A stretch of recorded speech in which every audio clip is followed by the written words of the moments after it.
driver in a single vehicle MVA into a tree.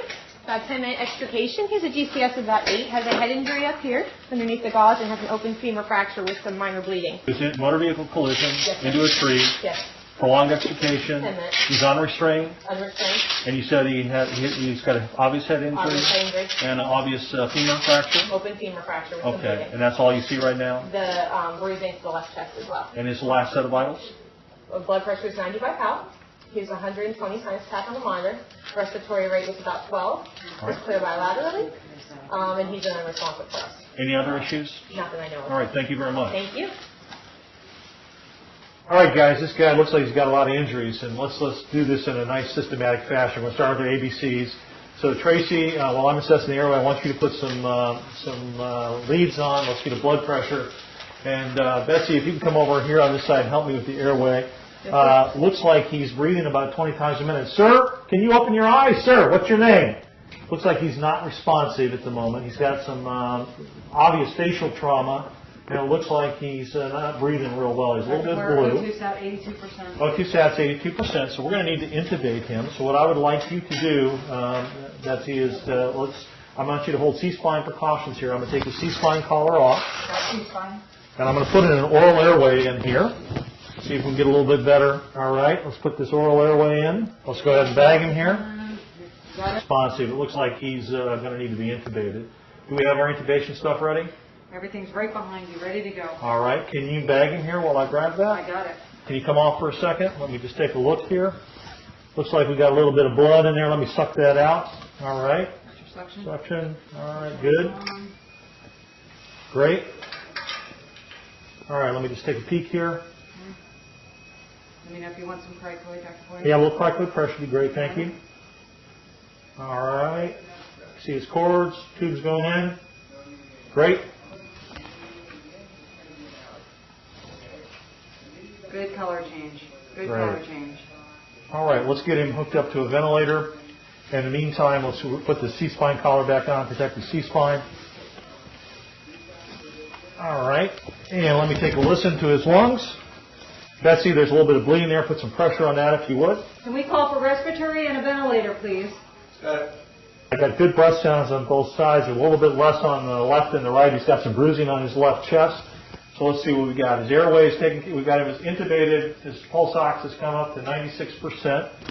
What are our vital signs doing? Looks like his heart rate's 115 and his blood pressure's 90 over 42. All right. So it looks like he's a little bit shocked. We've got airway and breathing taken care of. Is he bleeding anywhere actively?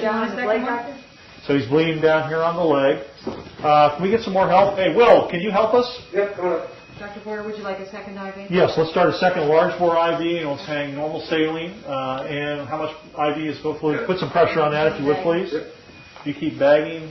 Start a second IV over here, Tracy, if you would. And I think this guy's going to need some blood, so let's call the blood bank and get a massive transfusion protocol going. Okay. All right. So we got control of the bleeding there, control of the bleeding there. Let me feel his pulses down here. I think his traction splint seems to be working. He's got good pulses here with some bleeding there. It looks like an open femur fracture. I don't see any obvious bleeding on his chest. His abdomen is soft. His pelvis is not stable. I think he's got a pelvic fracture, so you could have significant bleeding from there. So definitely this guy's going to need some blood, so let's make sure we get some blood products for him. In the meantime, let's expose the patient. Does that bleeding seem to be taken care of there? Did you wrap that, Will? Yep, looks pretty good now. All right, can you go ahead and get him exposed, take off the rest of his clothes there. Got it. And once we get him exposed, let's make sure we get some warm blankets to cover him back up so we don't get hypothermic. Let's do a disability exam. All right, sir, can you open your eyes? Blood is running. He opens his eyes to pain, that's a 2.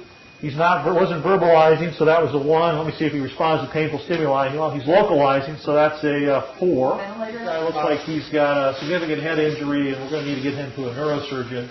In the meantime, let's keep oxygenating him. What's his blood pressure doing now? Looks like, let's see, it's up to 105 systolic. Heart rate's down to 100. We also, I think we're going to need to wrap this pelvis with a sheet. Can you grab a sheet for me there, Will? Let's go ahead and make sure we wrap this pelvis. And we're going to need to log roll him. So we got him hooked to a ventilator. Coming up.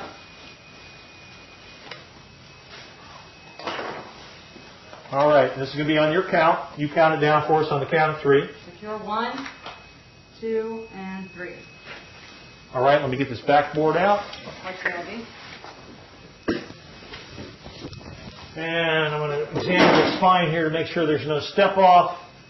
Feels like there's no step off here. Let's do a rectal exam. I need some jelly for that. All right. All right. He's got good rectal tone. While I've got him up here on the side, let's put the x-ray plates in to get a chest and a pelvic x-ray.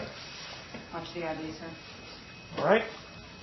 And let's bring it back on your count again. Ready? 1, 2, and 3. And 1 more. Can we call for x-ray, please?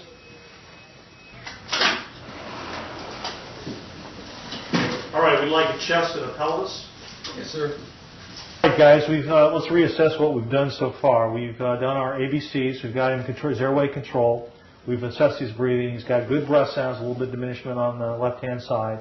We know that he has a pelvic fracture and some bleeding from an open femur fracture. We've reduced that. We've got good pulses. He's also got some bleeding from his scalp and an obvious head injury. So this guy, clearly, we need to transfer him to a trauma center. So what I'd like to do at this juncture is we'll take a look at those x-rays we shot. I want you to put an OG tube in